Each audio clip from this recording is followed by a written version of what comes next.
Steve, I got assigned. Floyd Mayweather came out to Oregon. He fought a guy named Shambe Mitchell, who's the former world champion. It was a Roy Jones promotion, but Roy just kind of loaned his name to it. Andre Ward was on the card, but this is right before Andre was Andre or Floyd was Floyd. And by example, he came out here. It was live on HBO.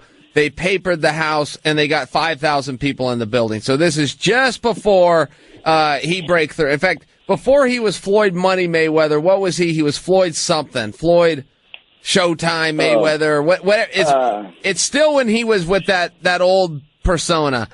And at any rate, I'm working with the Oregon State Boxing Commission, so I get assigned to Floyd's locker room. And essentially, I only had one job, which was that once he wraps his hands, he can't leave my sight for anything. If he goes in the bathroom, I go in the bathroom with him. He can't leave my sight. And that's really my one and only job. So I'm just in this locker room with him, and I'm in there for about 4 hours before he goes out for the main event. And all he does is sit there. He never moves. And he's got 4 or 5 kids in there with him, and he's got one of those old style, I guess you call it a ghetto blaster, but one of those big jute boxes you carry around and put your CDs in.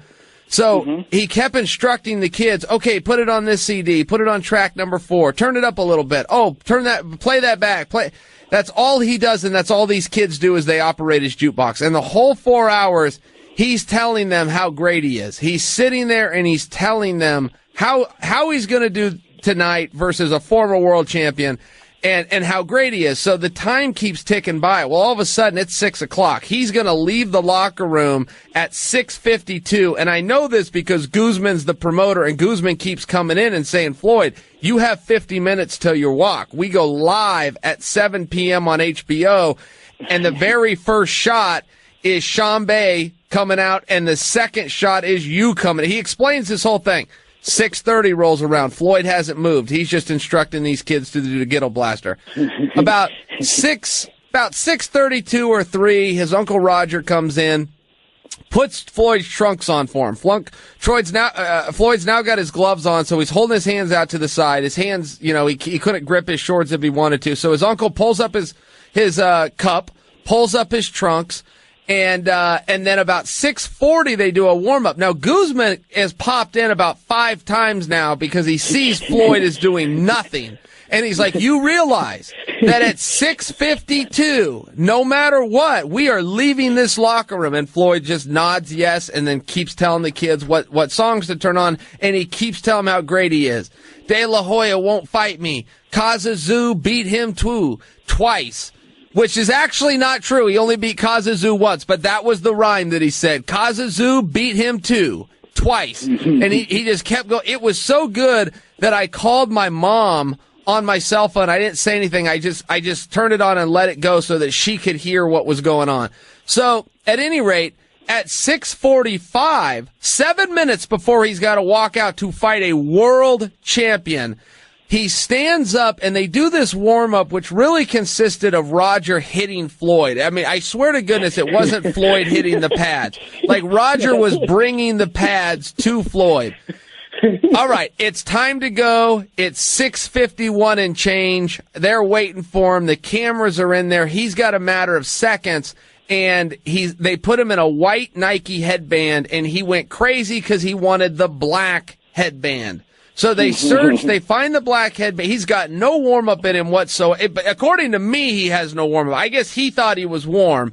He walks out there. He stops the former world champion in the 5th round. He comes back in the locker room. The commission hands him a check for $4.5 million.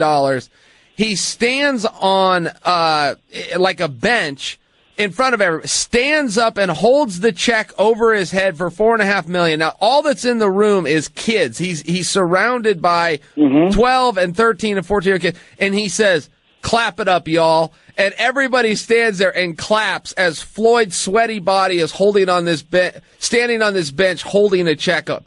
That's my Floyd Mayweather story, but I hold on to it because I love it, and it was behind the scenes, and he was a great guy. The whole time I was with him, he was great. He was funny, but he was a really nice guy. Yeah, for sure. That's Floyd to the T. He's just a down-to-earth. When you get inside his little circle, I was fortunate enough to spend a couple nights with him, literally all night till 9 o'clock in the morning, and talk with him numerous times, work on him a couple times, like during those nights. And I really got to know him, and the knowledge that he gives, not only to the people around him, but to his fighters on his promotion team, man, unbelievable how intelligent that man is, really.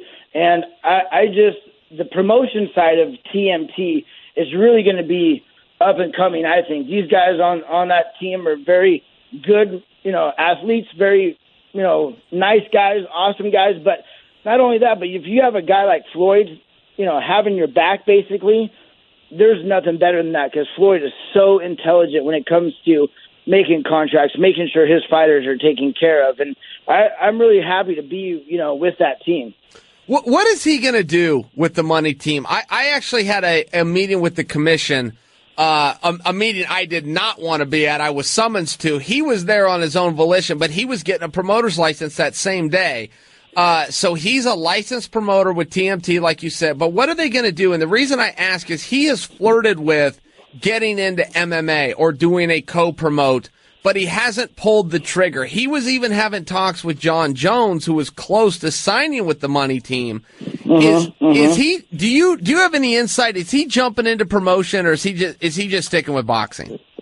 No. What he's trying to do is he's trying to basically promote a bunch of different areas, and it's all the money team basically. So I know he's got into rap and hip hop. He signed a couple guys under his TMT into rap. He's got about 12 fighters now that I work on over there at the Mayweather Boxing Club that are under his. I knew he was going with John Jones, trying to get that going, and a couple other guys. But I believe he wants to get into little areas of everything and just sort of make TMT bigger than what it already is. He's taken his guy, Little James, to. I mean, this guy's going to blow up pretty soon, and Floyd's doing all of it. Floyd really loves to do the business side of things. That's why I don't think he'll ever fight again. He doesn't enjoy training. He said that to me a couple of times. He doesn't enjoy the day-to-day training anymore. What he enjoys is making the contracts. He enjoys making the business side of things. That's what he loves. That's his passion now. That's his purpose. He said to me, it was very interesting, why do a lot of millionaires or billionaires kill themselves or commit suicide? Because they have no purpose in life. Well, his purpose right now is to help people and, business sense, and help them, build their brands and get better contracts for his boxers or for the people under the TMT name. Yeah, really interesting. I think that is very interesting. I'll tell you one more Floyd story just from my my day. So his cut man, and I'm sure you met him, is named Frenchie. That's the guy that wears the hat that's got all the pins on it. Wherever you see Floyd, you see Frenchie. And yes. when they were wrapping Floyd's hands, there was a rule, and it's a rule in MMA too. It's just MMA guys, either they don't know it or they don't ever take advantage of it. But if you want to send in somebody from your team to watch the other guy wrap his hands, you can. Well, in boxing, they do that. So Sean Bay Mitchell had his head corner in the room watching Floyd wrap his hands. And, of course, I'm sitting there, too. I'm with the commission, so that's what we got to do. Sign off on it, do all the things.